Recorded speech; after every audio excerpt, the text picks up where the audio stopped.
मैत्रिणींनो, डिलिव्हरीनंतर तुम्हालाही हा त्रास होतोय का? बाथरूमला जाऊन आल्यानंतर जागा ठसठसणं किंवा साधं बसायला गेलं तरी सुद्धा जोराची कळ येणं, तर हा त्रास आहे तरी काय? हा कशामुळे होतो आणि याच्यावरती उपाय कोणता? तर चला बघूयात हा व्हिडिओ. डिलिव्हरीनंतर होणारा हा त्रास आहे, याचे दोन प्रकार असतात. एक म्हणजे मूळव्याध किंवा फिशर. आता मूळव्याध म्हणजे आपल्याला आपल्या ॲनसला कोंब येणं आणि फिशर म्हणजे तिथे आपल्या ॲनसला कट पडणं, तिथून ब्लड येणं आणि टॉयलेटला गेल्यानंतर भडभडणं किंवा ठसठसणं. तर या गोष्टी होतात कशामुळे? चला बघूयात. याचं पहिलं कारण म्हणजे आपल्या आहार आणि आपल्या सवयी.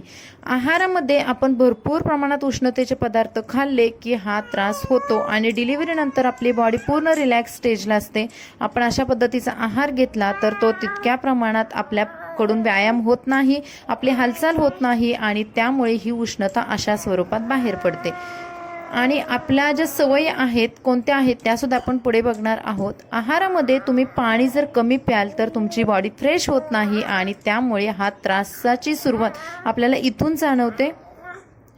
कारण डिलिव्हरीमध्ये काय होतं की आपण झोपून असतो, त्यामुळे आपल्याला असं वाटतं की आपल्याला पाण्याची जास्त गरज नाही किंवा तितकी तहानसुद्धा लागत नाही. त्यामुळे आपण पाणी खूप कमी पितो, बॉडी फ्रेश होत नाही आणि त्यामुळे आपलं मल आहे तर ती व्यवस्थित बाहेर पडत नाही आणि बाहेर पडताना खूप त्रास होतो आणि तिथे क्रॅक जातात आणि आपल्याला हा त्रास उद्भवायला सुरुवात होते. बाळंतीण बाईला दिल्या जाणाऱ्या आहारामध्ये अंड हा महत्त्वाचा घटक आहे. याच्यामध्ये भरपूर सारे प्रोटीन्स आहेत, पण हे उष्णतेचं भांडार सुद्धा आहे. आणि डिलिव्हरीमध्ये तुम्ही जर जास्त प्रमाणात अंडी, मटण यासारखे जे पदार्थ, नॉनव्हेज पदार्थ खाल्ले तरी सुद्धा त्याचा त्रास होतो. कारण या पदार्थ पचवण्यासाठी आपण जास्त प्रमाणात हालचाल करत नाही आणि हे पदार्थ आपल्या बॉडीमध्ये उष्णता निर्माण करतात आणि ती उष्णता बाहेर न पडल्यामुळे आपण टॉयलेटला गेलो की ती भडभडायला किंवा आपल्याला ठसठसायला सुरुवात होते. त्यानंतर दिला जाणारा दुसरा आहार म्हणजे सुंठवडा. आता सुंठवडा खूप गुणकारी आहे, पण याचं प्रमाण जर तुम्ही जास्त ठेवलं तरी सुद्धा तुम्हाला त्रास होण्याची शक्यता असते. सुंठवड्यामध्ये वापरले जाणारे पदार्थ खारीक, खोबरं, डिंक आणि भरपूर सारे ड्रायफ्रुट्स. याच्यामध्ये उष्णता असते. त्याचबरोबर काही फळं आहेत की ज्या फळांमध्ये भरपूर सारी उष्णता असते आणि हे फळंसुद्धा आपण अवॉइड केली पाहिजे. त्यामध्ये पपई असतं. काही ड्रायफ्रुट्स असे आहेत की ज्यामुळे आपल्या बॉडीमध्ये उष्णता होते. तर तुम्हाला हे सर्व पदार्थ खायचे आहेत, पण ते तुम्हाला लिमिटमध्ये, प्रमाणामध्ये खायचे आहेत. आता काही ड्रायफ्रुट्स मी तुम्हाला दाखवलेले आहेत, जसं की सूर्यफुलाच्या बिया आहेत, तीळ आहे किंवा बदाम आहे. यांचं प्रमाण तुम्हाला ठेवायचं आहे. हे खूप आपल्या बॉडीला प्रोटीन देतात. शिवाय बाळाच्या वाढीसाठी सुद्धा हे घटक महत्त्वाचे आहेत. पण याचं प्रमाण आपण वाढवलं किंवा जास्त केलं तर आपल्याला त्रास व्हायला सुरुवात होते.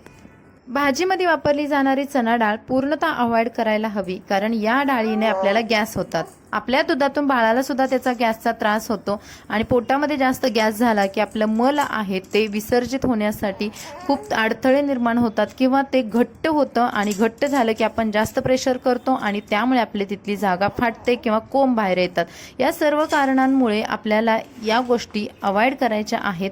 चण्या डाळीपासून बनणारा फरसाणा सुद्धा पूर्णतः अवॉइड करायचे आहेत. बेकरीचे पदार्थ, मैद्याचे पदार्थ जसं की चकली आहे किंवा तुम्ही बेकरीमधून आणलेले वेगवेगळे मैद्याचे पदार्थ असतील तर ते सुद्धा टोटली अवॉइड करा काही दिवसांसाठी, कारण हे पदार्थ खूप घट्ट असतात आणि आपल्याला पचनाला सुद्धा त्रास देतात. आपली पचनशक्ती खूप कमजोर झालेली असते अशा वेळेस आणि आपण जर या अशा जाडसर किंवा ज्या पचनाला त्रास देणाऱ्या गोष्टी खाल्ल्या तर त्याचा आपल्या बॉडीवरती इफेक्ट व्हायला सुरुवात होते. सर्वात महत्त्वाचं कारण म्हणजे ट्रेस. आता ट्रेसची आजकालच्या दुनियेमध्ये लोकांना खूप सवय झालेली आहे. या त्या कारणामुळे आपल्याला ट्रेस येतो आणि ट्रेसचा न कळत सुद्धा परिणाम आपल्या बॉडीवरती होतो. झोप कमी होणं, त्यामुळे पित्त वाढणं आणि पित्त वाढलं की पुन्हा बॉडीमध्ये उष्णता होते. एकंदरीतच काय की या सर्व गोष्टींना उष्णता हा घटक कारणीभूत आहे. त्यामुळे जेवढी तुमची बॉडी फ्रेश ठेवाल, जेवढी तुमची बॉडी स्ट्रेस फ्री ठेवाल, तेवढं तुम्हाला या गोष्टीमधून बाहेर पडायला मदत होते. या गोष्टींचा आपल्याला त्रास होऊ नयेत किंवा या गोष्टी आपल्यासोबत घडूच नाहीत असं जर तुम्हाला वाटत असेल तर आपण काय करावं किंवा या गोष्टी झाल्यानंतर काय करावं, तर चला बघूयात उपाय. तर आपल्याला भरपूर प्रमाणात फायबर असणाऱ्या भाज्या खायच्या आहेत, जसं की पालेभाज्या आहेत ज्याच्यामध्ये पालक आहे, मेथी आहे, शेपू आहे. या भाज्यांमध्ये फायबर भरपूर प्रमाणात असतात, शिवाय मिनरल भरपूर असतात आणि त्या डायजेशन पटकन होतात, आपल्या बॉडीला भरपूर हायड्रेट ठेवतात, त्यामुळे आपल्याला हा प्रॉब्लेम जास्त उद्भवत नाही. आता भाज्या करताना सुद्धा त्याच्यामध्ये जास्त मसाले, तिखट पदार्थ, मिरची यांचा वापर खूप कमी करा, कारण त्यामुळे सुद्धा आपल्याला उष्णता वाढते. मसाल्यांमुळे सुद्धा भरपूर प्रमाणात उष्णता होते. भाजीसोबत ज्वारीची भाकरी खाल्ली तर आणखी उत्तम. पाणी पिण्याची पद्धत सुद्धा तुम्ही बघाल, पाणी तर भरपूर प्यायचंच आहे, पण जेव्हा तुम्हाला हा त्रास होतो ना तर तुम्हाला चवड्यावरतीच बसून पाणी प्यायचं आहे, कारण तो जो भाग आहे ना त्याला आपल्याला जास्त रिलॅक्स करायचं आहे, तिथल्या अवयवांची हालचाल झाली पाहिजे. आणि पाणी पिताना जर तुम्ही ही पोझिशन ठेवली तर तुम्हाला आणखी एका गोष्टीचा फायदा होतो, म्हणजे तुम्हाला वात्या राहत नाहीत. फळभाज्यांमध्ये सुद्धा भरपूर सारे प्रकार आहेत. आता हे गाजर सुद्धा इतकं हेल्दी आहे ना, याच्यामुळे सुद्धा आपली बॉडी जास्त हायड्रेट राहते. त्याच्यामधला सुळा आहे ना तो फक्त काढायचा आहे. आणि गाजर तुम्ही हलवा बनवून खा, तुम्ही तोंडी लावून खा किंवा कच्चं खा, जसं तुम्हाला जमेल तसं खा, पण गाजर जास्त खा. याच्यामध्ये व्हिटॅमिन ए आहे, ते बाळाच्या डोळ्यांसाठी, आपल्या डोळ्यांसाठी खूप खूप महत्त्वाचं आहे.